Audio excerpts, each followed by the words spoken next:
ఆంధ్రప్రదేశ్ ప్రభుత్వం రాష్ట్రంలో మౌలిక వసతుల కల్పనపైన చకచకా నిర్ణయాలు తీసుకుంటుంది. ప్రధానంగా మెట్రో సిటీస్ అటు విజయవాడ ఇటు వైజాగ్ ఈ రెండింటికి సంబంధించి మెట్రో రైలు ఏర్పాటుకు సంబంధించినటువంటి అంశం పైన డీటెయిల్డ్ ప్రాజెక్ట్ రిపోర్ట్ కొత్తగా ఈ గత 4-5 సంవత్సరాలు జరిగినటువంటి మార్పులకి చేర్పులకి అనుగుణంగా రూపొందించినటువంటి డిపిఆర్ని ఏపీ సర్కార్ ఆమోదించింది. ముఖ్యంగా క్యాబినెట్ ఆమోదించింది. ఇమీడియట్గా దీనికి సంబంధించినటువంటి జీవోస్ కూడా రిలీజ్ అయిపోయినాయి.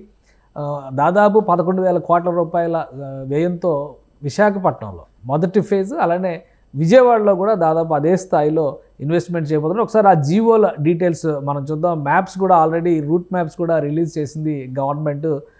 జీవో పరంగా చూస్తే ఇది విశాఖపట్నం మెట్రో రైలుకు సంబంధించినటువంటి జీవో. ఈ జీవోలో చాలా క్లియర్గా మెన్షన్ చేశారు. విశాఖపట్నం ఫేజ్ 1 మెట్రో రైలు ప్రాజెక్ట్ ఇది. ఫేజ్ 1 మెట్రో రైలు ప్రాజెక్టుకు సంబంధించినటువంటి ప్రపోజల్ని, డీటెయిల్ ప్రాజెక్ట్ రిపోర్ట్ని సబ్మిట్ చేశారు సెంట్రల్ గవర్నమెంట్కి.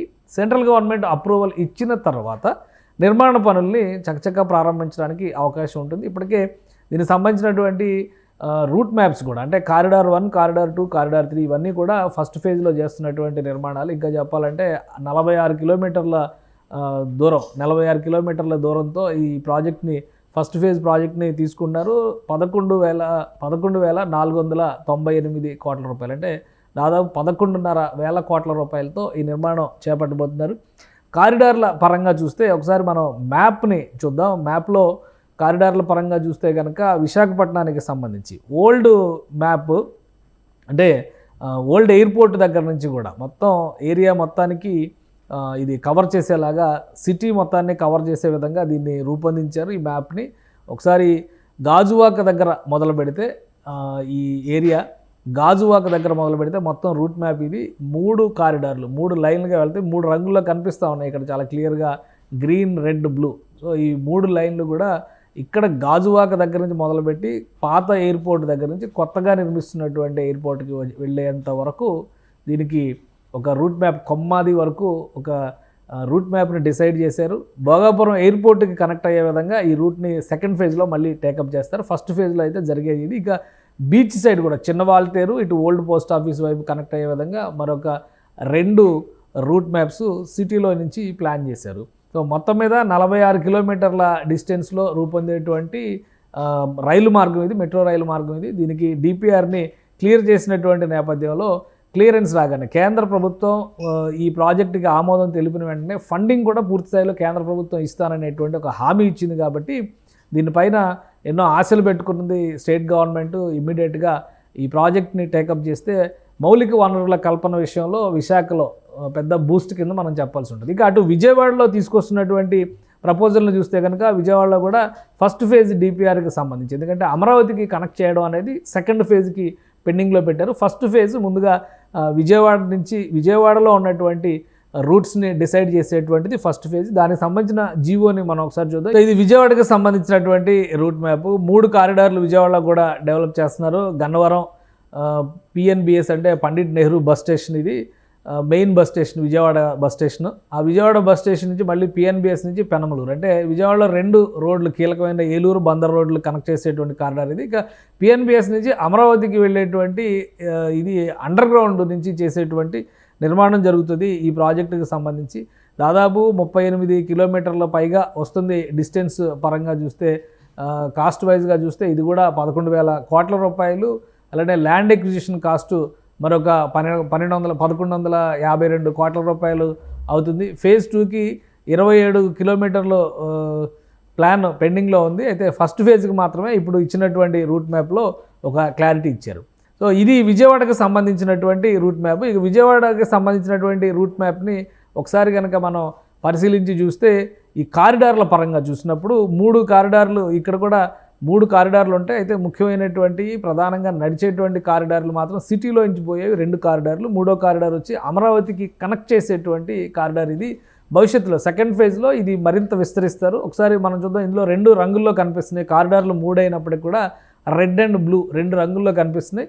ఈ బ్లూ రూట్ మొత్తం కూడా విజయవాడ సిటీ, కోర్ సిటీ ఏరియాలో ఉన్నటువంటి రూటు, ఈ బ్లూ రూట్ మొత్తం కూడా, ఈ రెడ్ అంతా కూడా అమరావతికి వెళ్ళేటువంటి రూట్. మొత్తం ఫస్ట్ ఫేజ్లోనే అప్రూవ్ చేశారు. అయితే ఈ సెకండ్ ఫేజ్కి సంబంధించింది 27 కిలోమీటర్ల అమరావతిలోకి వెళ్ళేటువంటి రూట్ అనమాట. ఇప్పుడు ఫస్ట్ ఫేజ్లో కంప్లీట్ అవుతుంది. ఈ ఈ బ్లూ కలర్ రూట్లో ఉన్నటువంటిదే మొత్తం కంప్లీట్ అవుతుంది. ఇక్కడ గన్నవరం ఎయిర్పోర్టుకు సంబంధించి ఇక్కడ నుంచి విజయవాడ బస్ స్టాండ్కి, అలానే విజయవాడ బస్ స్టాండ్ నుంచి ఇటు పెనమలూరు వైపు వెళ్ళేటువంటి రోడ్డు, మధ్యలో ఇంటర్సిటీలో జక్కంపూడి ఏరియా నుంచి కూడా ఒక రూటు తీసుకొస్తున్నారు. టోటల్గా విజయవాడ సిటీ ఏరియా మొత్తం కూడా కవర్ అయ్యే విధంగా ఇందులో డెవలప్ చేశారు. సెకండ్ ఫేజ్ది కీలకమైనటువంటి రూట్ అవుతుంది. అయితే ఇందులో విజయవాడ మెట్రో రైలుకి సంబంధించి కృష్ణానది మధ్యలో నుంచి ఇక్కడ మనం ఒక బ్లూ మార్క్ చూస్తున్నాం. ఇది అండర్ గ్రౌండ్ రైల్ కింద డెవలప్ చేయాలనేటువంటి ఒక ప్రపోజల్ ఉంది. అదే మోస్ట్ కాంప్లికేటెడ్ ఇష్యూ కాబోతుంది. ఈ 4 కిలోమీటర్ల స్ట్రెచ్ ఏదైతే ఉందో పిఎన్బిఎస్ స్టేషన్ నుంచి అమరావతికి కనెక్ట్ అయ్యేటువంటి క్రమంలో తీసుకునేది అండర్ గ్రౌండ్ రూట్ డెవలప్ చేయాలనేటువంటి ఆలోచనని రాష్ట్ర ప్రభుత్వం చేసింది. ఈ అండర్ గ్రౌండ్ రూట్ డెవలప్మెంట్ విషయంలో ఎటువంటి జాగ్రత్తలు తీసుకోవాలి, నిర్మాణం విషయంలో ఉన్నటువంటి సంక్లిష్టత, వీటన్నిటి వలన కూడా ప్రాజెక్టు కాస్ట్ పెరిగేటువంటి అవకాశాలు ఎక్కువగా కనిపిస్తున్నాయి. అందుకనే రాష్ట్ర ప్రభుత్వం దీన్ని ప్రత్యేకంగా సెకండ్ ఫేజ్ కారిడార్ని ప్రత్యేకమైనటువంటి అంశంగా టేకప్ చేసింది. మొత్తంగా ఫస్ట్ ఫేజ్, సెకండ్ ఫేజ్ ఈ రెండింటికి సంబంధించి విజయవాడకి ముందు ఫస్ట్ ఫేజ్కి అయితే డిపిఆర్ సబ్మిట్ చేసింది. ఆర్డర్స్ కూడా రిలీజ్ చేసేటువంటి పరిస్థితి ఉంది. సెంట్రల్ గవర్నమెంట్ అప్రూవ్ చేసిందంటే కనుక ఫండింగ్ బాధ్యత మొత్తం కేంద్ర ప్రభుత్వం తీసుకునేటువంటి అవకాశాలు ఉన్నాయి. కాబట్టి ఫస్ట్ ఫేజ్ దానికి ఎటువంటి డోకా ఉండకపోవచ్చు.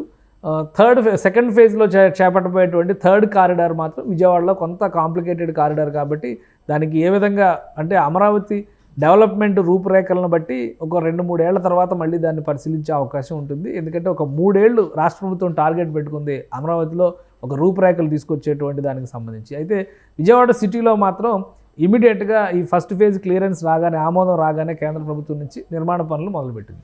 సో ఓవరాల్గా 2 ప్రాజెక్టులకి సంబంధించి అటు విశాఖ ఇటు విజయవాడ 2 మెట్రో రైల్స్కి సంబంధించినటువంటి నిర్మాణాలపైన డిపిఆర్ని క్లియర్ చేసేసింది రాష్ట్ర ప్రభుత్వం. ఇక బంతి కేంద్రం చేతిలో ఉంది.